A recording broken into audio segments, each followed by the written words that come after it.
para el siglo XXI, que considere precisamente lo que estas fenomenologías, estas problemáticas anteriormente expresadas y particularmente en el tema que nos ocupa hoy en el de la migración, que constituyen lo que se llama las fuentes reales, o sea, lo que alimenta o debe alimentar a las normas jurídicas de la legislación, de la planificación o del planeamiento urbano, de la gestión y no solo de la política pública, ¿no? Porque se fija en el tema de mi ponencia, ¿no? Se va a centrar un poco más hacia una política pública habitacional para enfrentar las crisis urbanas derivadas de la migración. Fíjense, desde el nombre de la ponencia me encantó, porque evidencia, ¿no?, que la atención al fenómeno de la migración y particularmente a la persona o al grupo de personas migrantes, sobre todo particularmente desde la migración irregular, como lo llama la ley de migraciones en el caso de Paraguay, ¿no? La migración irregular, ¿sí?, se les considera solamente como un objeto de aplicabilidad de políticas o de acciones concretas, bueno, pues que tratan de entender o de atender, más bien, de atender un problema o una plaga, si hay que decirlo. Dolorosísimamente hay que reconocerlo, ¿no? Como si fuera una plaga, ¿no?, que se incrusta, ¿no?, que invade el bienestar, el entorno, el mínimo vital, como habla la Corte Interamericana de los Derechos Humanos, el mínimo vital de asentamientos humanos que estamos legalmente o que estamos con una preexistencia establecida en una zona, con un sistema cultural, natural, económico, socioterritorial. Entonces, es muy importante, ¿no?, entender que no podemos hablar atender este problema con el discurso del pasado.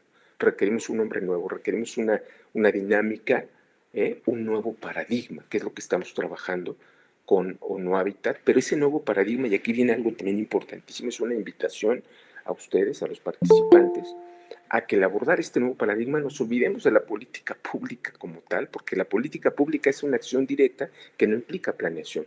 Y lo que estamos aquí buscando es, a través, fíjense, en este nuevo paradigma, desde el derecho, desde el derecho.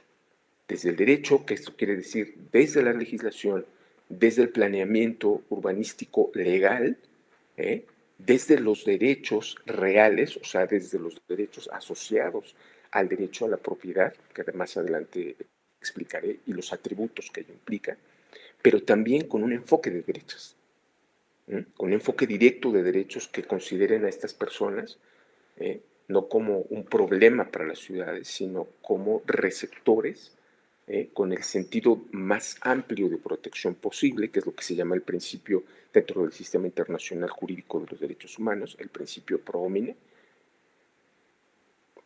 la mayor protección posible a los derechos de estos grupos, de estas personas que están siendo vulnerabilizadas cruelmente todos los días, y no solo en nuestra latitud latinoamericana, ¿no?, sino ya vemos estos fenómenos desde la guerra de Siria, lo estamos viendo con los fenómenos de la guerra de Ucrania, el drama que están viviendo, ¿no?, los migrantes africanos en África, los que provienen de Asia, ¿no?, que intentan llegar a través del Mediterráneo a Europa, por Grecia, por Italia. Es un drama y trae impactos directos en las ciudades y en los asentamientos humanos, y donde este discurso tradicional político de la política pública de, ay, vamos a hacer una ciudad abierta y vamos a recibirte y te quiero, ¿no?, en el momento que realmente viene el problema, entonces ya no te quiero, ¿no?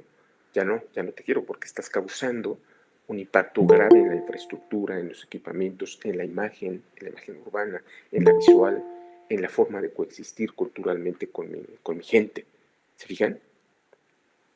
Entonces, por eso requerimos, desde esta perspectiva con un nuevo hábitat, un nuevo paradigma. Pero ese nuevo paradigma, la invitación es a verlo desde el punto de vista jurídico, y no solo desde el punto de vista, digamos, técnico, económico, social, cultural, no. En este momento es invitarlos a ver desde la perspectiva jurídica. Y desde la perspectiva jurídica, fíjense, nos encontramos en este momento, cuando hablamos del fenómeno de la migración, en un choque. ¿Por qué es este problema tan fuerte? Que es lo que quiero abordar con ustedes. Fíjense que, por ejemplo, encontramos un orden jurídico Y lo voy a hablar desde el orden jurídico internacional, con algunas precisiones, por ejemplo, en materia, en Paraguay, por ejemplo, en Latinoamérica, pero particularmente en Paraguay. Fíjense que, por ejemplo, encontramos un sistema jurídico internacional muy fuerte. Hay instrumentos de derechos humanos, los instrumentos que son llamados instrumentos internacionales, ¿no? Universales, que vienen precisamente desde la Organización de las Naciones Unidas, ¿sí? Como la Declaración Universal de los Derechos Humanos de 1948, el Pacto Internacional de los Derechos Económicos, Sociales y Culturales de 1966, la Convención, por ejemplo, sobre la eliminación de todas formas de discriminación contra la mujer dentro del Sistema Universal de los Derechos Humanos, pero también, ¿no? A nivel latinoamericano, por ejemplo, la Declaración Americana sobre Derechos y Deberes del Hombre, dentro del marco de la OEA, de la Organización de los Estados Americanos, el Pacto de San José de Costa Rica, el Protocolo de San Salvador, que son instrumentos o herramientas internacionales, fíjense, que reconocen el trasfondo del derecho a la migración cuando lo empatemos con los asentamientos humanos, reconocen el derecho a un nivel de vida adecuado. Y que este derecho al nivel de vida adecuado se conforma, fíjense, por lo que se llama un mínimo vital, que el mínimo vital es un conjunto, según el criterio de las cortes, de los tribunales, es un conjunto, fíjense, de cosas, de actividades, de emociones, de sueños que los residentes de asentamientos humanos requerimos para ser felices. Fíjense, qué cosas, qué actividades, qué emociones, la paz, ¿no? La felicidad, la armonía, la alegría, la seguridad emocional, espiritual, mental. Y para eso el urbanismo debe generar las condiciones, fíjense, materiales a través de la infraestructura, del equipamiento, de los servicios, de la vivienda, ¿no? O sea, las infraestructuras, los equipamientos, las condiciones materiales para garantizar este derecho, que es el derecho que en un resumen de todos estos instrumentos internacionales, vinculados por supuesto con los ODS de Naciones Unidas y con la nueva agenda urbana, ¿no? Este instrumento internacional derivado de la conferencia Habitat 3 en la latitud sur, allá con ustedes, en Ecuador, en el 2016, donde a través del reconocimiento del derecho a la ciudad, ¿no? Plantea la necesidad del reconocimiento de este mínimo vital, fíjense, como derecho fundamental. Estamos hablando del derecho, desde la perspectiva del derecho. Y la siguiente parte que es clave, fíjense, es que este derecho es universal. Es un derecho de toda persona, de todos por el simple hecho de ser personas. Y lo quiero recalcar, ¿no? De toda persona, independientemente de nuestra condición, fíjense, de nuestra condición de nacionalidad, de sexo, de creencia, de origen y de estatus migratorio, y de estatus migratorio. ¿No? Independientemente de nuestro país de origen, independientemente de nuestra situación como asentamiento humano, que estemos radicando en un momento, en un espacio, en un lugar determinado, no le importa la causa de nuestro asentamiento, ni el origen, al urbanismo, en el nuevo paradigma. Lo que le importa es que somos personas. Y con esa simple característica de ser personas, gozamos entonces con el nivel más amplio de protección posible, que es lo que se llama el principio pro homine. Se llama el principio pro homine. Gozamos de la mayor protección de todos nuestros derechos, No solamente dentro del derecho a la mera movilidad, porque así se le asocia al migrante dentro de una visión tradicional de los asentamientos humanos, no, sino el derecho al espacio público, el derecho a la vivienda, el derecho al acceso al suelo, el derecho a la tenencia, el derecho al medio ambiente sano, el derecho a los servicios de salud, a los servicios educativos, el derecho al trabajo, el derecho a la intimidad, a la privacidad, el derecho al buen vivir, por ejemplo, en Ecuador, el derecho a la vida digna, por ejemplo, en México, o sea, el derecho a la felicidad como seres humanos. Y entonces lo que quiero yo en esta parte introductoria como poner sobre la mesa es que tenemos un sistema internacional jurídico fortísimo, enorme, ¿no? Donde a las personas en situación de migración se les equipara a como cualquier persona, a cualquier persona. Y entonces, ¿por qué este choque que actualmente estamos viviendo, ¿no? En este problema gravísimo de los impactos de las migraciones en las ciudades, que no están, insisto, planificados ni son materia de los diagnósticos de los planes de desarrollo urbano, ¿no? ¿Mm? Porque este es un tema de impacto directo y sobre todo de probabilidad de futuro, ¿no? Porque no sabemos cuándo van a surgir estos eventos migratorios. Entonces la planeación urbana frente a eso, pues se queda en lo tradicional. Entonces tenemos un sistema internacional muy fuerte, pero que creen, choca con el sistema nacional jurídico, donde tenemos unas reglas migratorias, donde dicen, bueno, pues sí, está muy bien el entorno internacional de Naciones Unidas, aparte es abstracto, se fijan, muy alto, ¿no? Muy bonito, hasta allá arriba, pero cuando entra en contacto con las regulaciones jurídicas migratorias de los países, ahí es donde viene un grave obstáculo. Y el problema es legal, ¿saben por qué? Porque es el de la estancia legal en el país. Particularmente, por ejemplo, si hablamos en nuestra ley, por ejemplo, la ley de migración, en el caso de Paraguay, ¿no? Pues define claramente lo que es la migración irregular. Ya estamos hablando, fíjense, dentro del derecho nacional, ¿no? Como un movimiento, dice nuestra ley, que realizan una o más personas al margen de las reglas, al margen de los procedimientos y al margen de las normas que rigen en forma ordenada la entrada o salida del país de origen, de tránsito o destino. Esto es, el marco jurídico me asigna un carácter de ilegalidad y a partir de esto me rompe, fíjense, me rompe esta estancia irregular que puede provenir por hechos violentos, por hechos de desplazamiento, por crisis ambientales, por crisis alimentarias, por crisis hídricas, por crisis del COVID, los problemas que les decía al inicio de mi intervención. En ese momento rompe mi estatus jurídico, ¿no? Todo lo bonito del discurso de las Naciones Unidas se rompe cuando entro irregularmente en el país. Entonces hay un choque entre el derecho nacional y entre el derecho internacional.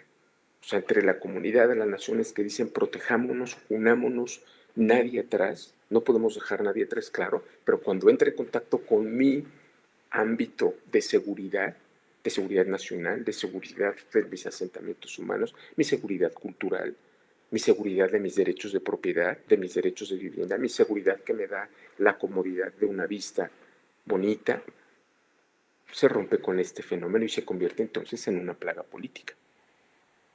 Hay que tener muy claro esto porque precisamente aquí es donde vamos a poder ir entendiendo y sobre todo planteando respuestas desde lo nacional y lo local en el cómo abordar jurídicamente este fenómeno. Entonces hay un choque entre los derechos internacionales y las regulaciones nacionales, por supuesto. Claro. Y fíjense, por ejemplo, en materia de planeación urbana, esto se refleja así. La planeación urbana presupone, fíjense, presupone dentro de este ámbito de seguridad, presupone su realización a partir del reconocimiento de la propiedad privada inmobiliaria. Claro, ¿no? La propiedad privada. Pero ¿qué pasa con el fenómeno de la migración? Al no tener un estatus legal, olvídense de propiedad, sino un estatus legal como persona, porque ya de inicio soy irregular, ¿eh? Ya de inicio soy irregular, entonces ¿qué sucede? Se rompe mi derecho a la vivienda, mi derecho a acceder al suelo, mi derecho a una contratación laboral, mi derecho, por supuesto, al acceder a una propiedad. Estoy en una forma permanente de irregular y mi planificación urbana planifica, por supuesto, el orden en forma ordenada a partir del derecho de propiedad, ¿no? Pero si ustedes se fijan, empezamos ahí, hay un choque, estamos en un choque entre lo legal, entre lo seguro, frente a lo inseguro que genera, ¿no? Esta situación irregular que, insisto, su origen es netamente jurídico. Y entonces, fíjense, por ejemplo, en el caso de la Constitución de Paraguay, la Constitución de Paraguay reconoce el fenómeno de la migración. ¿Sí? La Constitución de Paraguay reconoce el fenómeno de la migración, pero no como un derecho de los migrantes como puede estar en la Constitución de Ecuador, o en la de Argentina, o en la de Uruguay. Paraguay no.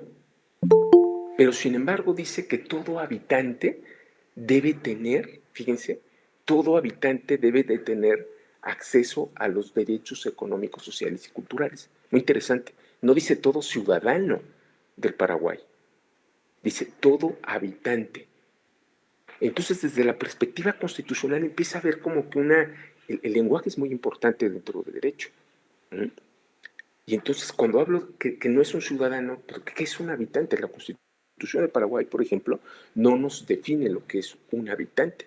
Puede ser un habitante desde una perspectiva del ciudadano, pero también de un residente temporal, ¿no? O de un residente de tránsito, que puede ser las personas en situación de migración. O sea, desde el marco jurídico empezamos a entrar con problemas en la terminología que dificultan el acceso a ciertos servicios urbanos, al servicio derivado de la planificación urbana misma, ¿no? Dentro de esta temática de la migración. Pero también hay otro tema para que ustedes vean. Vamos a hablar, por ejemplo, ¿no? Bueno, la planeación urbana finalmente otra vez está hecha para los propietarios privados, ¿no? No para ellos, no para los, porque finalmente ya en la práctica el derecho a la habitación o el derecho a la vivienda de las personas en situación de migración, ¿en qué se traduce? Pues no en una vivienda, ni siquiera en el acceso al suelo, se traduce en confinarlos en asentamientos que son los campamentos. Fíjense, ¿a poco ese es un derecho a la habitación? Ese es un derecho a la vivienda, en campamentos. O de pronto tienen que luchar, literalmente luchar por un espacio mínimo donde puedan medianamente nada más radicar, porque no existe acceso al derecho a la salud, insisto, el derecho a la vivienda, el derecho al espacio público, el derecho a no, simplemente radicar para ver qué hacemos con ellos en tanto los expulsamos, fíjense. Pablo, Y, sí, perdón, 5 minutos te quedan. sí, gracias. Y en la parte, por ejemplo, civil, fíjense ustedes, en la parte civil yo les quiero poner sobre mención para que veamos la necesidad de este cambio del paradigma legal, ¿no? El derecho a la vivienda, fíjense, el derecho a la vivienda pasa, de acuerdo con las observaciones generales de Naciones Unidas, pasa por un primer paso, que es la seguridad jurídica en la tenencia. ¿Cómo puede haber seguridad jurídica en la tenencia, por ejemplo, en el caso de Paraguay, si mi Código Civil, fíjense, si mi Código Civil, cuando hablamos del derecho a la tenencia, estamos hablando de un atributo de la propiedad. La propiedad tiene diversos atributos, como es el uso, como es el disfrute, pero hay un derecho específicamente que es el de habitación. En el mayor de los casos, los migrantes ejercen, por ejemplo, cuando hablamos de una política habitacional, del derecho de habitación. Ese, por ejemplo, es un derecho que está reconocido en el artículo 2280 del Código Civil del Paraguay.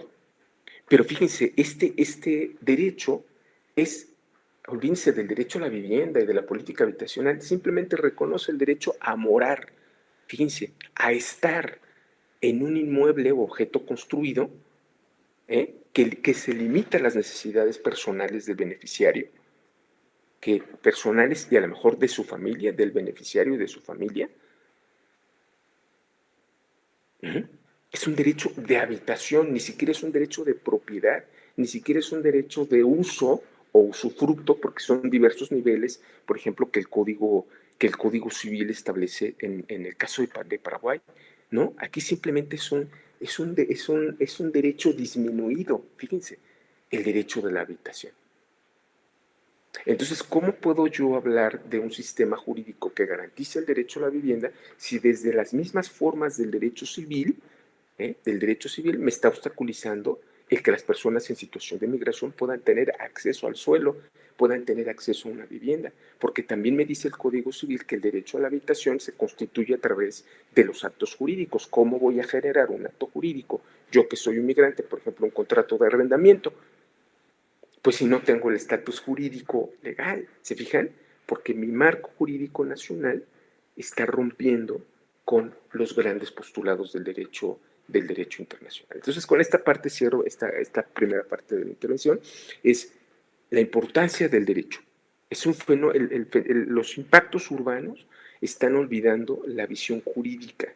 La visión jurídica, tenemos un sistema jurídico de planificación que está elaborado a través del reconocimiento del orden y pretende ordenar a través del derecho de propiedad, cosa que cuando lo empatas con otras capas, con otros niveles jurídicos, como en este caso evidenciamos nada más en el caso civil, rompe todo esto. porque ese gran sueño del derecho a la vivienda y del derecho al uso y de las políticas públicas simplemente se rompe porque mi estatus y mi marco jurídico, por ejemplo el civil, no me impide el reconocimiento de los migrantes para poder ejercer este derecho a la propiedad o al acceso a la tenencia. ¿Por qué? Pues limita simplemente al derecho de uso, al derecho de habitación, que es una parte disminuida del uso, en la cual yo no tengo un reconocimiento porque no tengo un estatus legal. Entonces, la reflexión en esto, la invitación es, veamos esta problemática desde un nuevo paradigma. Desde un nuevo paradigma hay que construirlo porque finalmente, y con esta parte cierro, las personas en situación de migración no tienen acceso a la justicia. Necesitamos que haya especialistas, profesionales, abogados, políticos que tomen estas causas, que alcemos la voz para que estas irregularidades, inadecuaciones entre los marcos nacionales con el marco de los derechos internacionales puedan ser ventiladas ante los tribunales nacionales y, en su caso, ante la Corte Interamericana de Derechos Humanos, que es la que resuelve la interpretación de estos derechos cuando hay una colisión con los derechos nacionales. Sugiero entonces que observemos, por ejemplo, las consultas, las resoluciones que emite la Corte Interamericana de Derechos Humanos sobre estos temas donde ya se reconoció el fenómeno de la migración a partir precisamente de un caso en México, que nos permita entonces obtener una nueva mirada para crear este nuevo paradigma jurídico que resuelva y que garantice el derecho al mínimo vital y el derecho al nivel de vida adecuada que plantean los instrumentos internacionales para las personas migrantes. Bueno, esa sería mi primera parte de intervención y estoy abierto para una segunda parte. Adelante. Gracias. Muchísimas gracias, Pablo. Interesantísima exposición, ¿sí? Bueno, ahora vamos a dar paso a Sandra Díaz, ¿sí? Para la siguiente exposición. Sandra es arquitecta especialista en planificación urbano regional de la FADU, Universidad de Buenos Aires. Es docente y consultora en temas de planeamiento y del vínculo territorial, cultura, investigadora del programa Interdiseño para el Desarrollo Urbano Sustentable, del Centro de Investigaciones Hábitat y Municipio, dirigido por el doctor Fernando Murillo, del Centro de Investigación en Antropología Filosófica y Cultural, unidad asociada al CONICET, y en las DG de Planeamiento y Antropología Urbana del Gobierno de del Área Metropolitana de Buenos Aires. Es coautora del Método La Brújula, presentado en ONU Habitat en el 2014, y ha sido invitada a disertar en ámbitos culturales, gubernamentales y de organizaciones civiles locales e internacionales. Buen día, Sandra. Adelante. Buen día y gracias por esta posibilidad que nos da esta alta casa de estudios. Buen día a los chicos que están allá madrugando. Así que, bueno, yo que me estoy haciendo un interrogante y lo que intento expresar, o mejor dicho, preguntarnos con ustedes, salvando todas las medidas, los números, la extensión de ecuaciones que se plantearon el día de ayer, que permiten dar una medición exacta. Yo voy a abordar una escala barrial, ni internacional ni de desplazados. Traté de limitarme a un barrio, justamente, el barrio de Valvanera, que es un barrio en el cual, esta es una foto histórica, por supuesto, ¿no? Voy a ampliar la puerta. Con otra escala, ¿no? Por lo pronto, un poco la pregunta que me hago y que les pregunto también a ustedes, y preguntarme, ¿es posible reconocer criterios de inclusión y justamente que incorporen la perspectiva y el accionar de los migrantes como actores sociales, no solamente como receptores de algunos proyectos urbanos o intervenciones en espacios públicos, ¿no? Y justamente, ¿no?, que estos espacios contribuyan a su interacción con la población residente. Así que la pregunta es, ¿se generan por medio de estos espacios actitudes para su desarrollo, para el desarrollo de estas comunidades? Aquí estoy mandando una foto de lo que es el barrio en sí. Yo me voy a detener en un sector urbano que lo caracteriza. Balvanera es de una extensión importante, es un barrio central geográficamente, ¿no? De la ciudad de Buenos Aires, y en su densidad estamos hablando de 0,4 metros cuadrados de espacio verde por habitante versus los 10 metros cuadrados que propone las organizaciones internacionales como una calidad de vida apta. Por otra parte, tenemos las definiciones, ¿no? Que estos espacios públicos forman parte de la Agenda Internacional de Desarrollo, promueven obviamente la calidad de vida y realmente como una bandera de civilidad, de bien común, de promociones de equidad en áreas que están prácticamente con un hacinamiento muy importante, teniendo en cuenta las modalidades que, como comentaban ayer, de los venezolanos de quiero el patio. Por lo pronto, los espacios públicos son los que pueden reducir esa situación de hacinamiento. El barrio Balvanera tiene una composición de población, no solamente, obviamente, yo me voy a detener en el tema de las migraciones de los migrantes, que allí no se llaman forzados, de los migrantes venezolanos, justamente como un grupo de visitantes, no, de migrantes, pero que se insertan dispersos, como decían ayer en la ACNUR, son dispersos, no se presentan como comunidades, por lo pronto su invisibilidad, allí lo llamo, es más notable. Y yo estoy recorriendo este programita de manera tal que podamos seguir un proceso de discernimiento que estoy tratando de compartir con ustedes, en el cual a lo largo de esta ponencia les voy a dar los resultados finales ya en el comienzo, así pueden seguir todos estos fotitos y recuadros que les he escrito, ¿no? Por lo pronto, nosotros lo que voy a observar es un barrio, ¿no? Altamente densificado, sin espacios públicos o con muy pocos espacios públicos, degradado, sí con excelente conexión de transporte de subte, un centro de transferencia muy próximos a cuadras, y edificios que están en detrimento, deteriorados, en el sector al cual me voy a referir. Por otra parte, un estadio de proceso de renovación y sucesión que va de los barrios de más alto valor del suelo, de Recoleta y demás, creciendo y empujando a lo que se llama el barrio 11, por la plaza que ustedes vieron en el principio, una plaza histórica, una foto histórica de la Independencia cuando nace el barrio.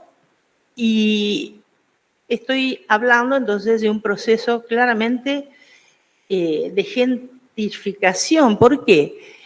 En este momento, los permisados de la Ciudad de Buenos Aires, permisados quiere decir que son expedientes aprobados de obras nuevas, se están realizando en este sector de 11, que es un área en el cual los edificios mantienen un deterioro importante, pero al mismo tiempo hay un área comercial de plantas bajas y de primeros pisos como lugar de trabajo de lo que se vende o de depósito de muy mala calidad, muy construidos tan solo para el ejercicio de la economía, por lo cual el suelo allí es el único valor de esos predios y edificios.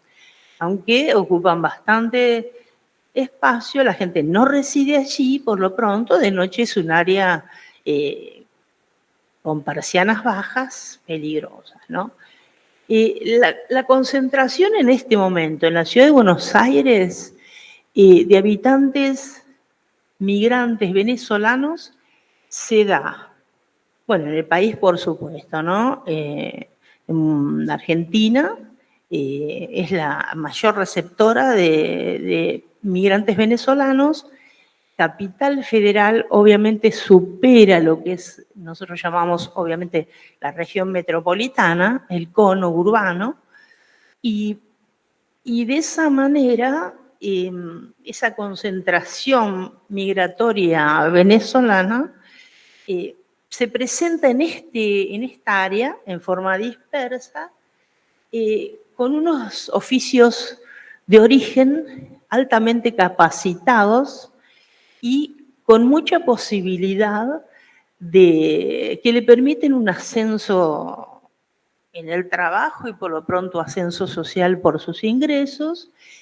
Es un primer punto de localización, y aquellos que se van insertando porque no han tenido familia, sino que han venido los jefes de familia y posteriormente van a traer a sus familias de origen, o sino aquellos que han conseguido la posibilidad de los pasajes en Venezuela, que no está objetada a la salida, ¿no?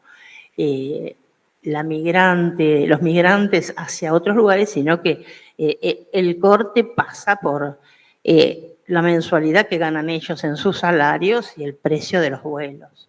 Así que hay familias que en su origen industriales y demás tenían acceso a esos pasajes. Y el otro punto que voy a considerar, ¿no?, es en esa área específica un proyecto urbano que se llama Plaza La Estación, contiguo a un ferrocarril que es justamente el que lleva al centro de transbordo, y allí encuentra una conexión excelente, de excelencia, diría, en transportes públicos con el resto de la ciudad, inclusive en cruz. En Buenos Aires no existen las cruces, el tramado horizontal, sino es concéntrico al centro. Y enfrente de él un templo que se llama del Tránsito de María, que patrimonialmente es un edificio románico con una torre que se destaca notablemente, y justamente allí la comunidad venezolana encuentra un espacio de reunión, de catequesis para sus niños, de expresión de sus actividades festivas, religiosas, y un espacio de contención en el cual tienen salones, festejan el Año Nuevo, lo mismo que en otros lugares, ahora están ampliando, ¿no? Pero son centros de referencia esta parroquia, ¿no? El proyecto urbano ha tenido una premiación de ACNUR en cuanto a la posibilidad de generar modos de participación incluyentes, es decir, que incluyen a las personas del barrio, ¿no? No necesariamente definidos como migrantes locales. Más adelante lo voy a comentar.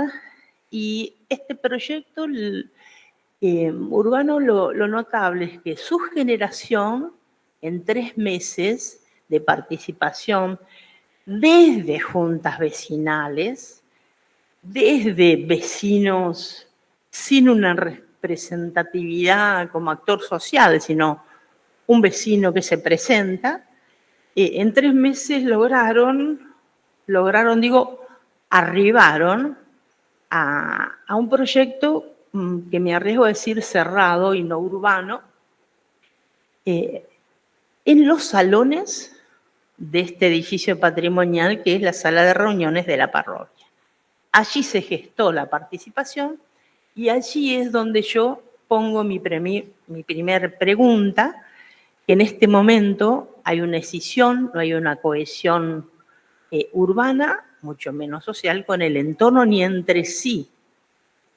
Una cosa gestada en un templo, los salones de allí, prestados obviamente al municipio, porque el proyecto de esto es obra íntegra del municipio, una puesta en valor justamente ante la carencia de espacios públicos. Por lo cual, justamente, la inquietud de decir por qué esta desvinculación. ¿Y a dónde voy a orientar? Ya va el fin aquí de mi ponencia, ¿no? A la diferencia que hay en lo multicultural y justamente en lo intercultural. Y lo que es el camino de la cohesión urbana, que en este caso tampoco se da porque la calle que los diferencia tiene alto tránsito en ciertas horas de pico, hay un hipermercado, ¿no? Y un corte con... No hay una parada de taxi, pero de hecho se conglomeran en la cuadra entera.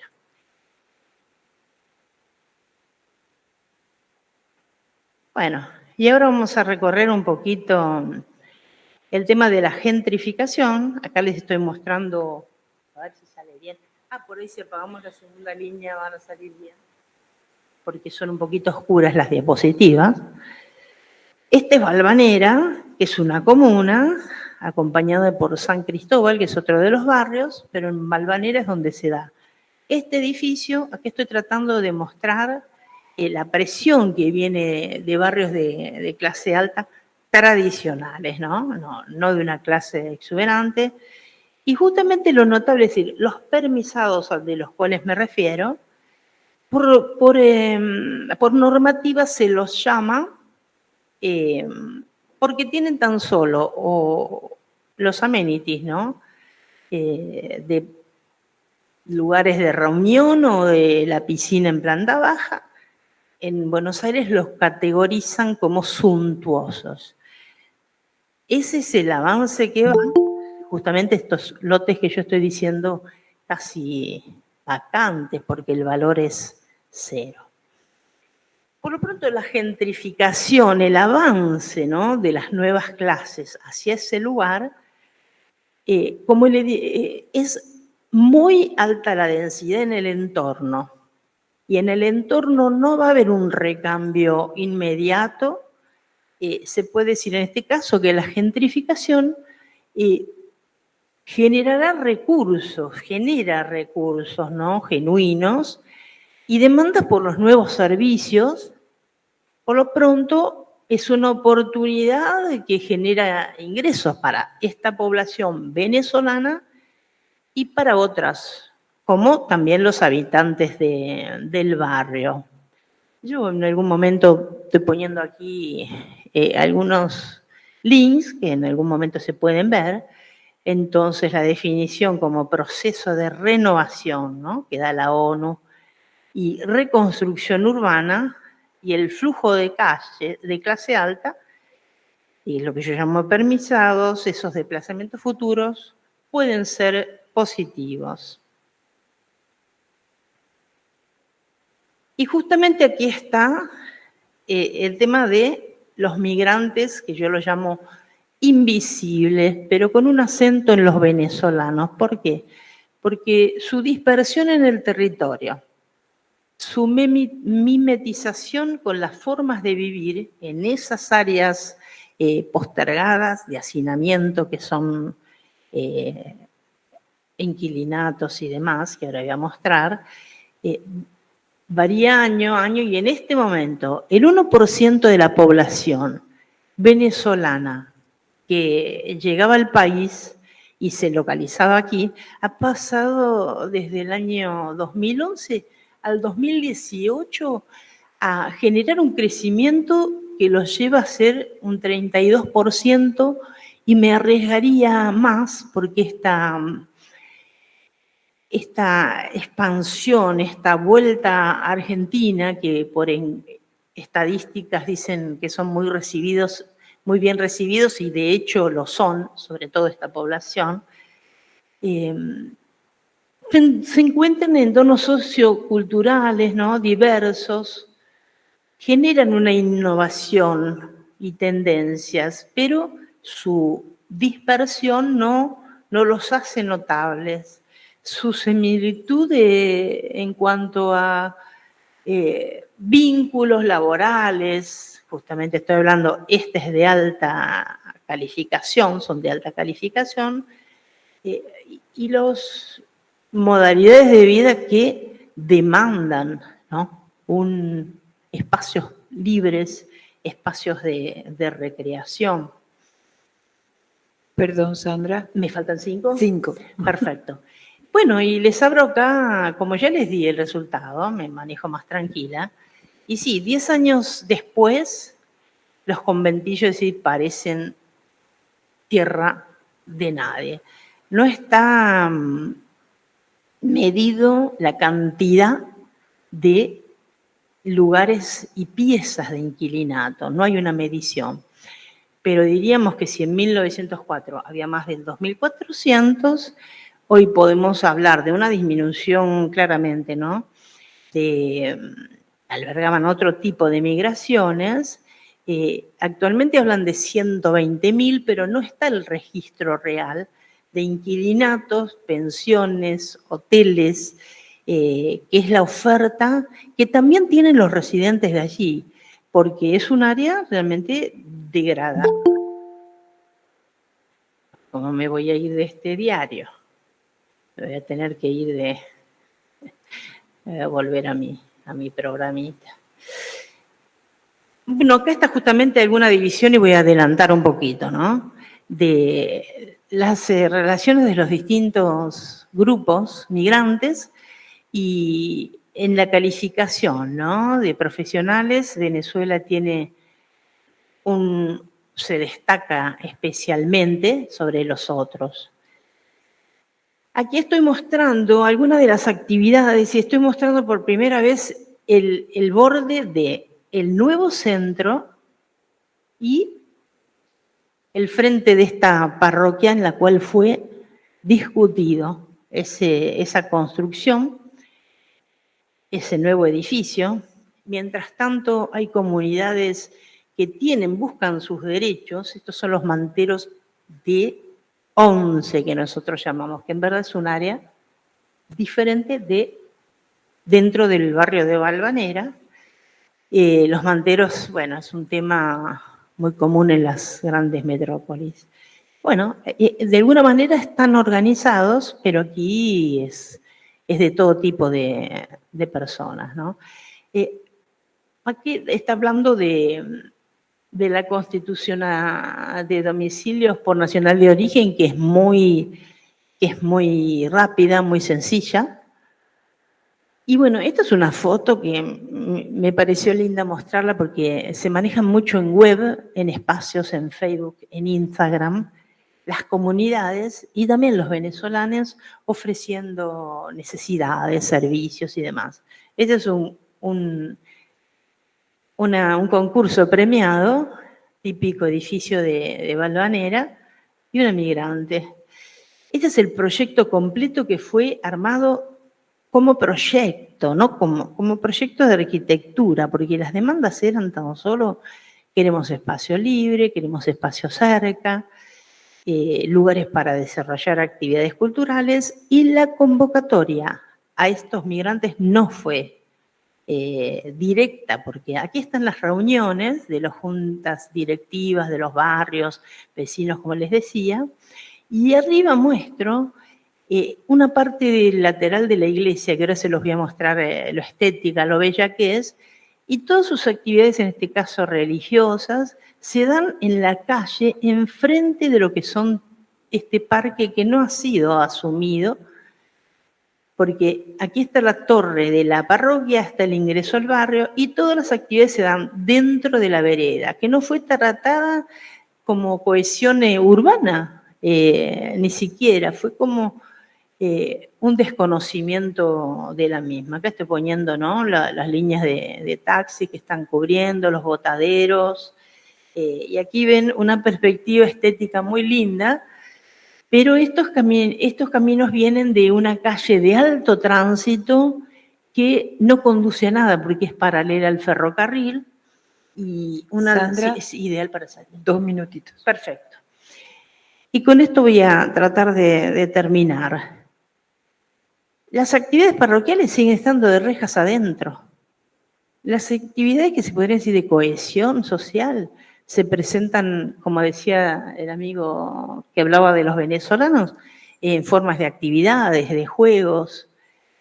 Y lo paradigmático es, este planito que está, acá está la parroquia, acá está el centro, en la web, mejor dicho, en el Facebook de la parroquia, hasta hace poco tiempo, seguía la propuesta de ingresar a la parroquia desde la plaza por detrás del complejo, que se llama Calle Cromañón, que la han trabajado un poco, pero que es un área muy, muy hot, digamos, muy peligrosa, en vez de hacer la circulación por delante de la nueva construcción. Y eso permaneció. Entonces, la desvinculación entre una y otra, con una calle en el medio de avenida, que se llama Avenida Perón, no propició. Y el tema de la cohesión urbana, es decir, una cosa es el multiculturalismo, la sumatoria, ¿no?, la sumatoria de distintas culturas, pero que no intercambian, simplemente se reconocen. Y otra cosa es la interculturalidad, que debería ser el último objetivo cuando ya se resolvió el tema de viviendas, de instalaciones, de instancias realmente totalmente distintas a estas que estoy mostrando, ¿no? Y esa interculturalidad no solo vincula grupos sociales, sino que se basa en valores compartidos. Y la crítica, por ejemplo, a esta foto que es muy interesante, es que esto es lo que se hace en feriales en este predio, en este espacio, que fíjense que hasta la postura es como un muestrario de venezolanos con sus objetos y demás que venden. La convocatoria es cada tanto para este tipo de situaciones. Acá hablo, ¿no?, una foto totalmente fuera de contexto, pero de la exclusión, como una fracturación directa de la identidad y en verdad afecta el sentido de pertenencia. ¿Qué es lo que mina realmente, ¿no?, en contradicción de lo que se llama la cohesión social, que sería un segundo paso de la cohesión urbana? Repito, acá me parece unas fotos, las voy a saltar. Y bueno, y aquí termino con nuestra fundadora brújula. Esta fue la primera maqueta que armamos cuando nació esta red de Migraplan y otros proyectos en el año 2014. Así que nos ha generado muchos productos positivos que Fernando lideró en cada uno de los espacios en los cuales fue y fuimos acogidos realmente. Y me gustaría terminar con una frase nada más.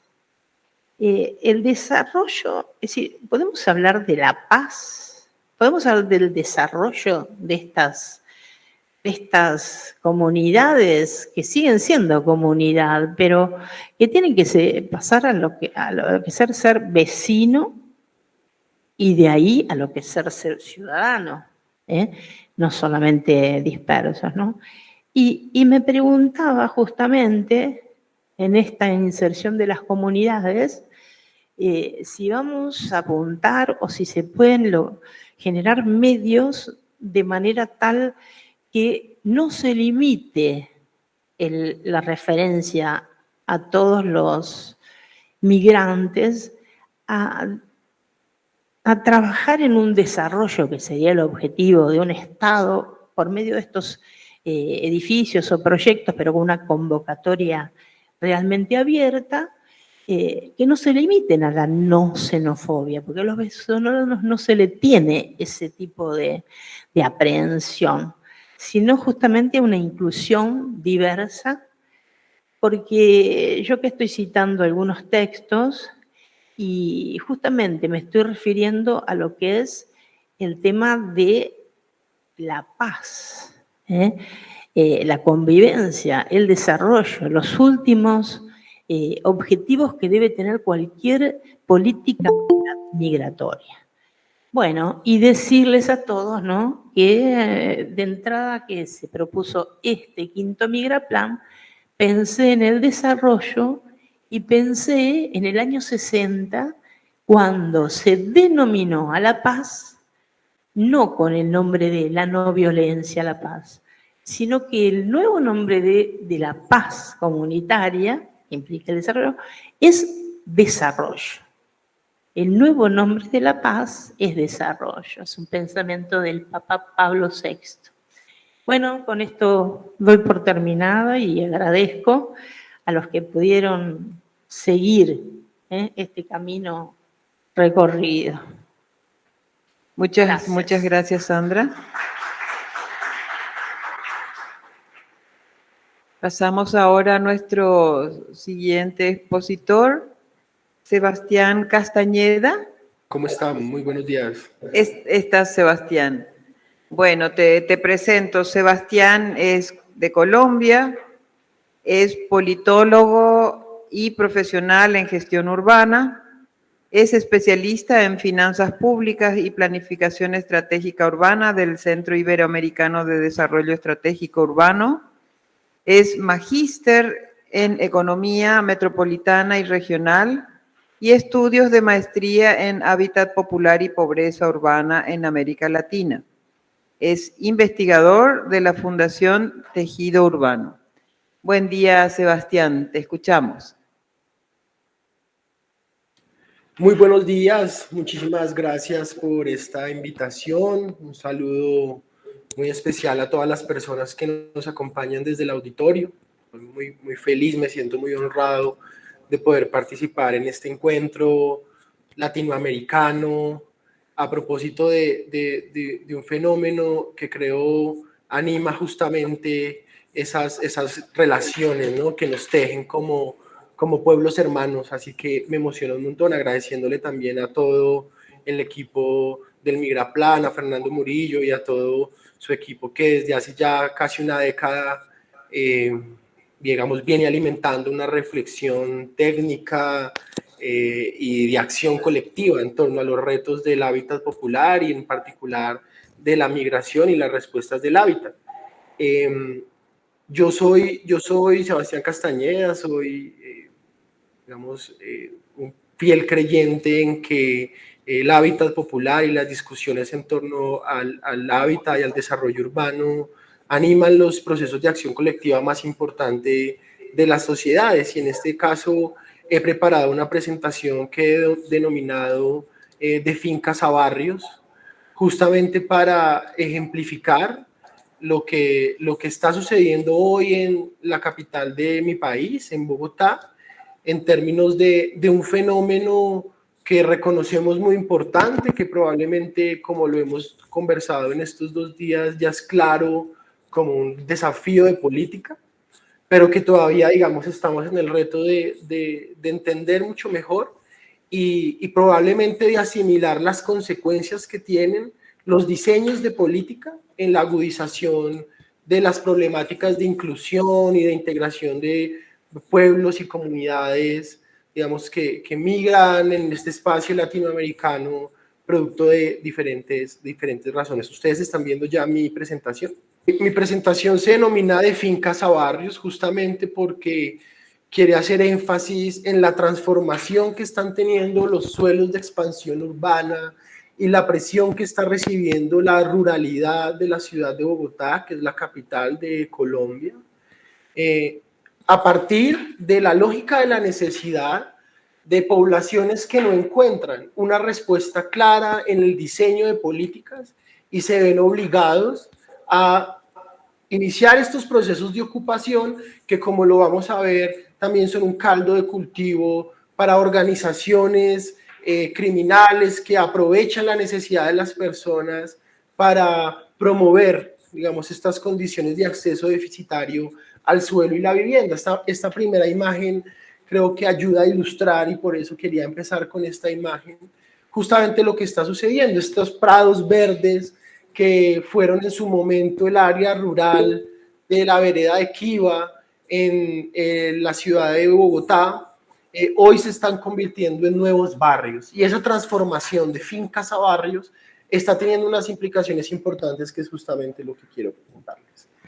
Un contexto rápido para que nos situemos todos en dónde estamos. Bogotá, la capital de Colombia, localizada en el centro del país, con una población de alrededor de 8 o 9 millones de habitantes.